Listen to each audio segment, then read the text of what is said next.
The strongest presence in the room isn't the loudest, it's the one that moves the least, but controls the most. They don't argue, they don't explain, they don't defend. They just observe, think, and execute, with no emotion and no noise. You can feel their gravity. You adjust your tone. You rethink your words, and they haven't said a thing. Why?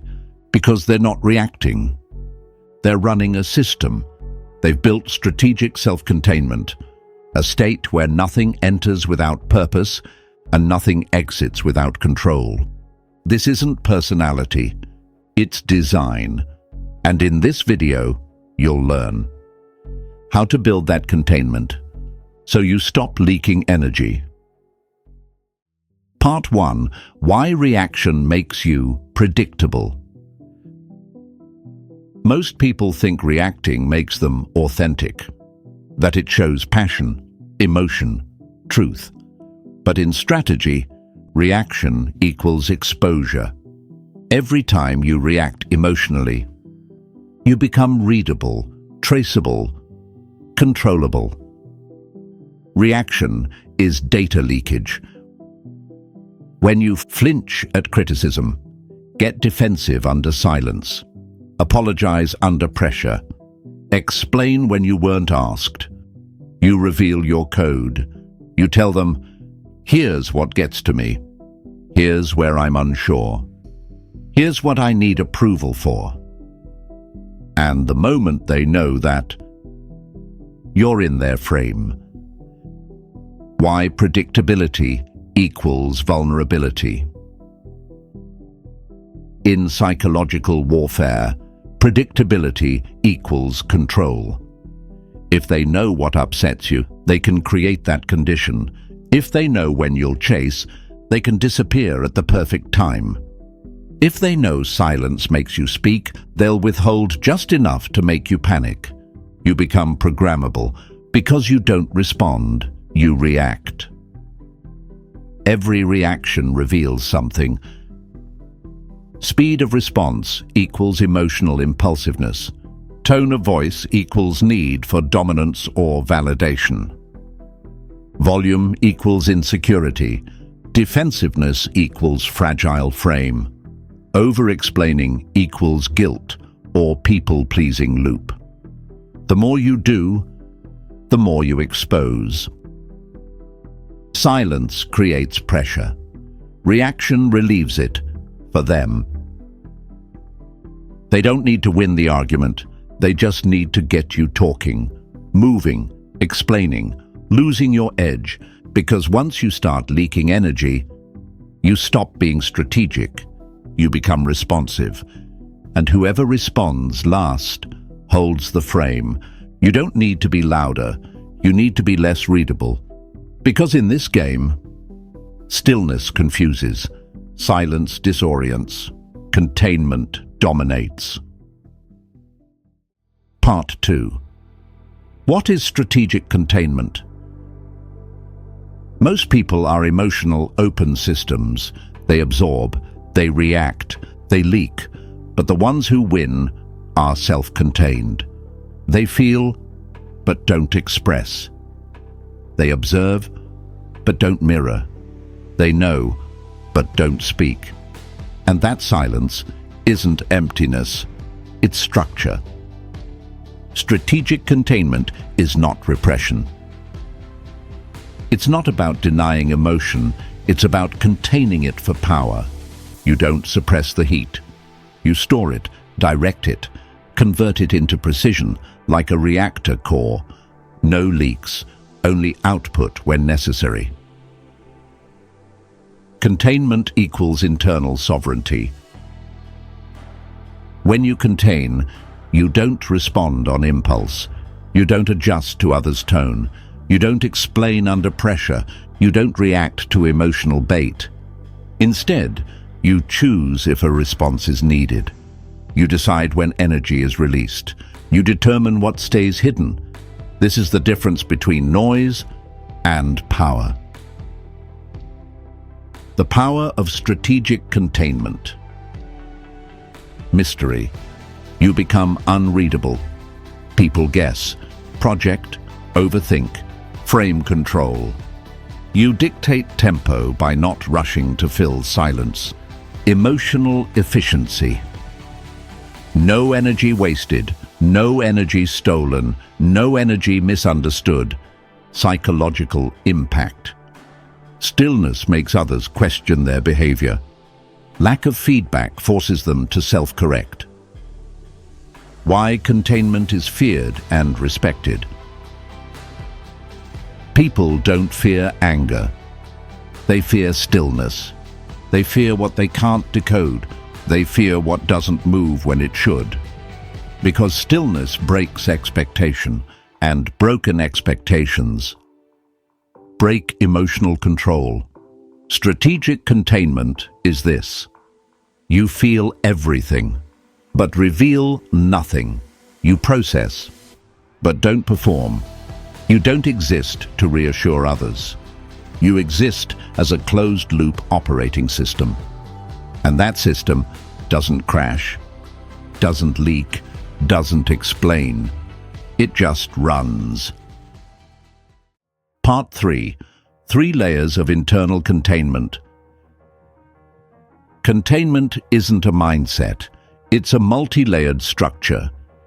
You don't just stay calm. You build a system that keeps your thoughts, emotions, and energy sealed, filtered, and weaponized. Layer 1. Emotional lock. You feel, but you don't release.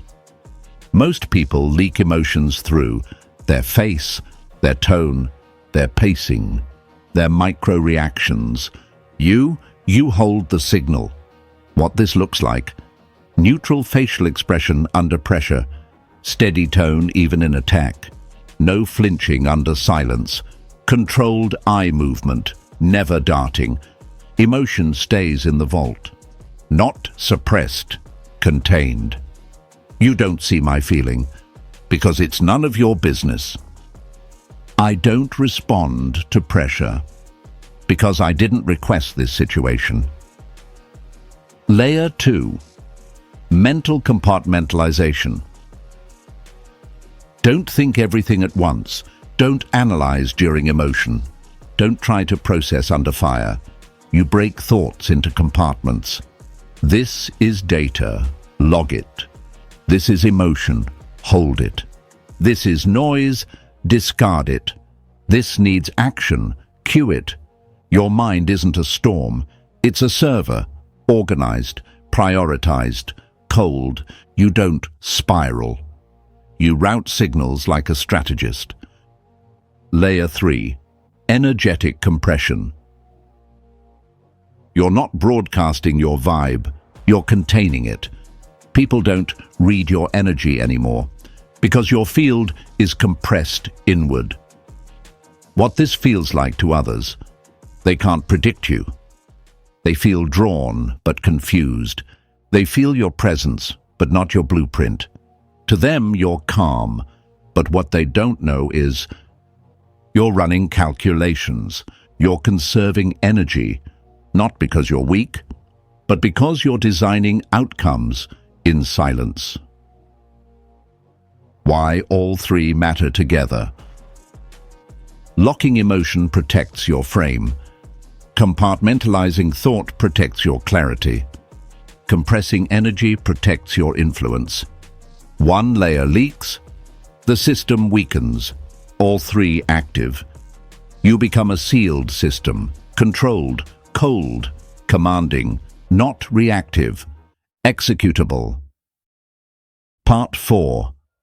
Think in systems, not sentences. Most people think in sentences.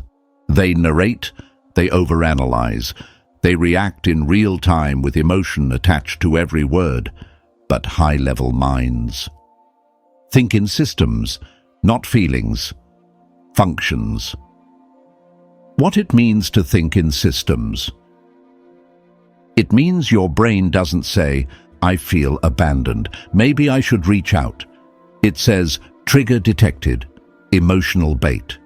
Check for frame loss. Confirm self-containment. Deploy Protocol C, silence plus redirection. No output required. That's not thought. That's operation. You don't react. You run code. Why sentence thinking fails under pressure? When you think in sentences, you process emotion in real time. You try to talk yourself into logic. You're vulnerable to whatever voice is loudest inside your head. This leads to over-explaining, justifying, spiraling, delayed regret. Every sentence becomes a leak. How system-based thinking works. You install logic before emotion hits. Think like this. If trigger A, then execute protocol B. Outcome, silence, contained energy, delayed action. Examples, if someone goes cold, you don't chase, you don't ask. You mirror neutrality. If a text triggers anxiety, you log it, don't touch phone for 45 minutes. If a conversation feels manipulative, you shorten replies, shift topic, exit without explanation. Now you're not figuring things out. You're following operations. Design your personal operating system. Every strong mind needs its own OS. Here's how to build one. Define recurring triggers. Attach neutral labels, not emotional judgments. Create fixed responses. Repeat until execution is instinctive. When this is done, you move with rhythm. You respond with clarity. You hold emotional neutrality, and your system becomes faster than emotional bait. Systems create psychological altitude. People around you get pulled by emotion. You float above. Not because you're better, but because you're built. You don't think, what should I say? You know the protocol. You don't wonder, what does this mean? You run diagnostics. You don't overreact. You execute. You're no longer thinking in real time. You've pre-written the battlefield, and the person with the pre-written map never loses orientation, no matter how chaotic the storm gets. Part 5. Silence as strategic output. Most people fear silence. They think it means weakness, disconnection, disengagement. But when you operate in systems, silence becomes your strongest output. Because it's not absence, it's calculated non-response. Silence is the system's final command. You've processed the trigger. You've scanned the pattern. You've confirmed containment. Now? No need to react. No need to explain. No need to redirect. Just silence. Because silence doesn't mean you have nothing to say. It means you've said it internally and found it unnecessary externally. Silence creates unreadability. When you don't react, people project onto you. They reveal more than they intended. They start recalibrating to find your signal. But your signal is sealed. You're not sending anything. And that void creates psychological imbalance in them. They thought they had control. Now they're unsure. And that uncertainty is your leverage. Silence is a closed loop.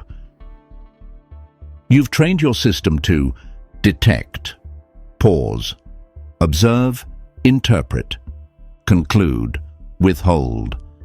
And when all conditions confirm no external action required, the loop completes in stillness, no leakage, no wasted energy, no words to rewind, just control, quiet control. You don't always need a move.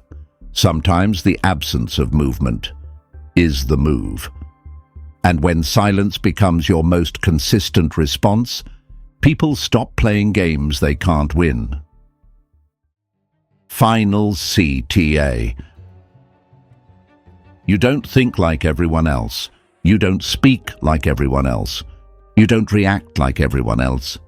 Because you've stopped operating as a person and started operating as a system. Emotion comes. You don't express. You log. Pressure rises. You don't respond. You recenter. Chaos surrounds. You don't explain. You execute. No more overexposing. No more overthinking. No more energy leaking from open ports. You are sealed, structured, strategic. You think in protocols. You act in silence. You move when it matters, never before. And that makes you unreadable, unshakable, untouchable.